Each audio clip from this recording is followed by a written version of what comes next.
வேங்கல் வழக்கில் இதுவரை மொத்தம் 389 சாட்சிகளும் 196 செல்போன்களும் பறிமுதல் செய்யப்பட்டுள்ளன.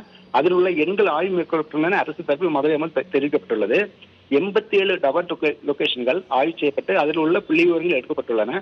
அதன் அடிப்படையில் 31 நபர்களிடம் DNA பரிசோதனை மேற்கொள்ளப்பட்டது தெரிவிக்கப்பட்டது. குரல் மாதிரியின் புகைப்படங்கள், வீடியோக்கள் அனைத்தும் அறிவியல் பூர்வமான சோதிக்கப்பட்ட பின்னரே குற்றப்பத்திரிகை தாக்கல் செய்யப்பட்டுள்ளது என தமிழக அரசின் தலைமை குற்றவியல் வழக்கறிஞர் பிரசன் மோகன் ஜின்னா வாதம் வைத்தார். திருமங்கலத்தை சேர்ந்த கண்ணன் மதுரை அமர்வு மனு தாக்கல் செய்தார். அதில் கடந்த 2022ஆம் ஆண்டு டிசம்பர் மாதம் 26ஆம் தேதி புதுக்கோட்டை மாவட்டம் வேங்கவயல் கிராமத்தில் உள்ள மேல்நிலை குளித்தொட்டியில் மனித கழிவு கலக்கப்பட்ட சம்பவம் பெரும் பரபரப்பை ஏற்படுத்தியது. இந்த சம்பவம் தொடர்பாக சிபிசிஐடி போலீசார் வழக்கு பதிவு விசாரணை, ஆனால் விசாரணை எந்த முன்னேற்றமும் இல்லை. இதுவரை யாரும் கைது செய்யப்படவில்லை. எனவே இந்த சமயத்தில் உடனே கைது செய்ய கோரி ஆர்ப்பாட்டம் நடத்த அன்பழகன் என கோரியிருந்தார். இந்த வழக்கு நீதிபதி நிர்மல்குமார் முன்பாக விசாரணைக்கு வந்தது.